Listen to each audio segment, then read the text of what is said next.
বিশ্ববিদ্যালয়ের পবিত্র অঙ্গন, এই পবিত্র অঙ্গনে আমরা লাশের রাজনীতি দেখতে চাই না। আমরা চাই স্বতন্ত্র শিক্ষা, সুন্দর পরিবেশ। শাহরিয়ার আলম হত্যার বিচারে দাবি করছি সুষ্ঠু তদন্তের মাধ্যমে এই বিশ্ববিদ্যালয়ে শাহরিয়ার আলম আর যেন হত্যার এরকম শাহরিয়ার আলমের হত্যার শিকার না হয়, তার জন্য আমরা নিরাপদ ক্যাম্পাস দাবি করছি। প্রশাসনের কাছে দাবি করছি আপনারা অবিলম্বে এই ক্যাম্পাসকে সন্ত্রাস মুক্ত করুন, সন্ত্রাসী মুক্ত করুন। তা না হলে যারা সেই পদস্থ সৈনিক তারা এখনো গাপটি মেরে আছে, যখন অন্ধকারের ভিতরে তারা ছুরিকাঘাত করছে, সেটাকে আমরা অবশ্যই এই ক্যাম্পাস নিরাপত্তা দিতে হবে, ক্যাম্পাস নিরাপদ করতে হবে। আপনারা সরোয়ার্দী উদ্যান শুধু না, ঢাকা বিশ্ববিদ্যালয় বিশাল ক্যাম্পাস, অনেকগুলো এক্সিট আছে।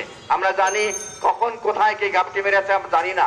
আমাদেরকে অবশ্যই এই বিশ্ববিদ্যালয় ক্যাম্পাসকে সজাগ থাকতে হবে। তাদেরকে দাবি করছি আমরা, আপনারা ক্যাম্পাসকে অবশ্যই সবার জন্য নিরাপদ করুন।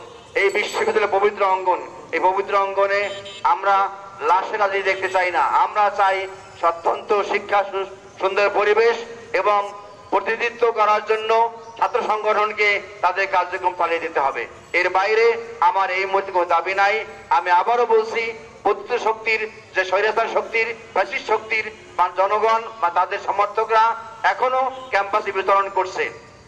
আমরা অনেকে শুনতে পাচ্ছি যে ডাকসু নির্বাচন করার জন্য ইতিমধ্যে আমাদের কার্যক্রম শুরু হয়েছে, কিন্তু আবারও বলছি ডাকসু নির্বাচন করার আগে বিশ্ববিদ্যালয় পরিষদের সভা ডেকে ক্যাম্পাসকে আগে সন্ত্রাস মুক্ত করুন।